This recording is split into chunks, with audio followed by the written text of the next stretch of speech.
Bharatiya Janata party Madhya Pradesh के प्रदेश उपाध्यक्ष माननीय कांत सिंह सदेव सिंह जी से सबसे पहले आपको राजा साहब नवीन पद स्थापना के लिए हार्दिक बधाई, बहुत बहुत शुभकामनाएं। धन्यवाद, बहुत बहुत धन्यवाद। राजा साहब दोबारा आपको प्रदेश उपाध्यक्ष बनाया है पार्टी ने, और मेरे ख्याल से इस बार रीवा संभाग से बहुत कम लोगों को जगह दी गई है। तो मेरा कहने का तात्पर्य ये है कि पार्टी ने आपके ऊपर समूचे संभाग के लिए भरोसा जताया है एक तरह से। वो तो आप प्रदेश के उपाध्यक्ष हैं, पूरा प्रदेश आपको देखना है, लेकिन विशेषकर रीवा संभाग के लिए आपके ऊपर भरोसा जताया है।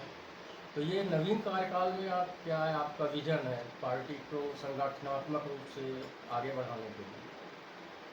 देखिए, सबसे पहले तो आपके चैनल के माध्यम से मैं प्रदेश नेतृत्व को, शीर्ष नेतृत्व को, हमारे जो प्रदेश अध्यक्ष जी हैं हेमंत खंडेलवाल जी, हमारे मुख्यमंत्री डॉक्टर मोहन यादव जी, हमारे संगठन महामंत्री हितानंद जी और हमारे शीर्ष नेतृत्व केंद्र से हमारे राष्ट्रीय अध्यक्ष जी, माननीय गृह मंत्री जी, सबको मैं आपके चैनल के माध्यम से बहुत बहुत आभार व्यक्त करता हूँ।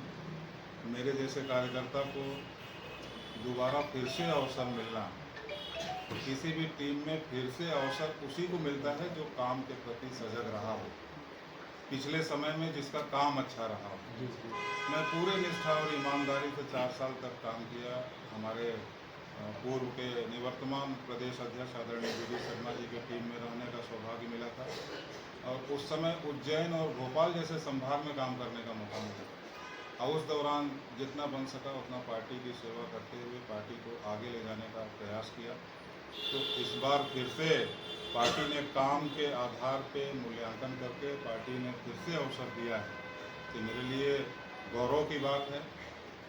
लेकिन साथ ही साथ ये कोई सम्मान और प्रतिष्ठा बढ़ाने वाला पद नहीं है, ये चुनौती से भरा हुआ है। इसमें बहुत सारे काम अभी करने बाकी हैं और ये आप ठीक बोल रहे हैं कि पिछली बार हमारे रीवा संभाग से हम लोग 3 साथी लोग थे, लेकिन अभी वर्तमान में अभी मेरा नाम आया है और एक बहन है चित्रकूट से, उनका नाम है, लेकिन वो अभी नया नया नाम आया है सामने। तो इस नाते थोड़ा जिम्मेदारी ज़्यादा बढ़ जाती है और ऐसे में पार्टी में काम करने की ज़रूरत रही है। और देखा जाए तो पिछले समय में पिछला जो 4 वर्ष का कार्यकाल बीता है, अद्भुत संगठन का काम हुआ है। चाहे वो कार्यकर्ताओं को डिजिटलाइज करना, चाहे हमारे बूथ का गठन करना और प्राथमिक सदस्यता करना, अद्भुत काम हुआ है। तो उसी काम को आगे ले जाने की योजना पार्टी की है कि जिस क्षेत्र में, जिस समाज में हम नहीं पहुंच पाए हैं, भारतीय जनता पार्टी की जहां तक पहुंच नहीं हो पाई है, वहां भी पार्टी को ले जाना है।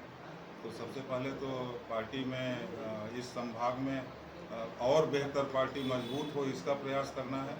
पिछले समय के चुनाव के परिणाम को आप अगर देख लें तो न सिर्फ रीवा संभाग, पूरे विंध्य में इतनी अपार सफलता जनता ने दिलाई है, तो उसका एक कारण ये भी है कि हमारा भारतीय जनता पार्टी का रीवा संभाग हो चाहे विंध्य का संगठन हो, बेहद मजबूत स्थिति में है। इस नाते आगे भी यही योजना है कि इसको मजबूत करना है। राजा साहब, एक चीज़ देखने को मिल रही है, विशेषकर मुझे ये मेरा आकलन है कि जो बीजेपी के खाँटी कार्यकर्ता हुआ करते थे, आजकल अपने आप को अलग थलग महसूस कर रहे हैं कुछ लोग। तो क्या उनको फिर से आप अपने साथ जोड़ने का और पार्टी की मुख्य धारा में लाने का प्रयास करेंगे? देखिए, क्या होता है कि पार्टी परिवार जब बड़ा होता है तो उस परिवार को चलाने के लिए युवा तरुणाई की तो ज़रूरत होती है। नवयुवक रहेंगे तभी वो निर्माण होगा बेहतर।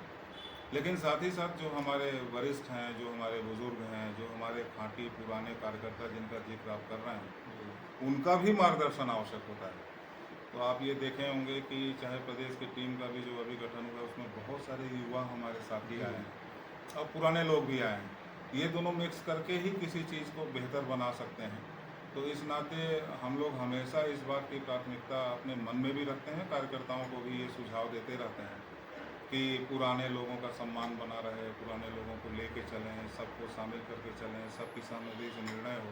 और भारतीय जनता पार्टी ऐसा दल ही है कि सबकी सहमति से निर्णय होता है, तो पुराने लोगों का महत्व कभी कम नहीं।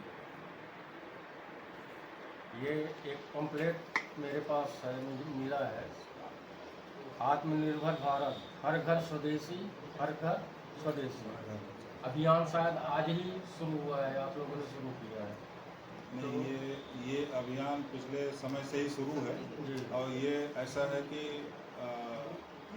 आदरणीय मोदी जी ने 2047 तक भारत को विकसित भारत बनाने का लक्ष्य लिया है। जी। अब विकसित भारत तभी बनेगा जब पूर्ण रूपेण भारत आत्मनिर्भर होगा, और आत्मनिर्भर बनाने का एक ही माध्यम है स्वदेशी अपनाना। इस नाते अब ये हम लोग इस प्रयास में हैं कि इसको नीचे तक इस बात को, इस आवाज़ को ले जाएं, क्योंकि हर घर स्वदेशी, घर घर स्वदेशी, और गर्व से कहो यह स्वदेशी है, ये केवल एक नारा नहीं है, बल्कि विकसित भारत की एक मजबूत नींव है। तो इस नाते मोदी जी ने आह्वान अभी किया है कि हमें स्वदेशी अपनाना है, लेकिन आप पहले के इतिहास को उठा के देखेंगे तो महात्मा गांधी जी ने भी स्वदेशी अपनाने की बात कही है, और हमारे पंडित दीनदयाल उपाध्याय जी ने भी कहा है, हमारे स्वामी विवेकानंद जी ने भी ये आह्वान किया था।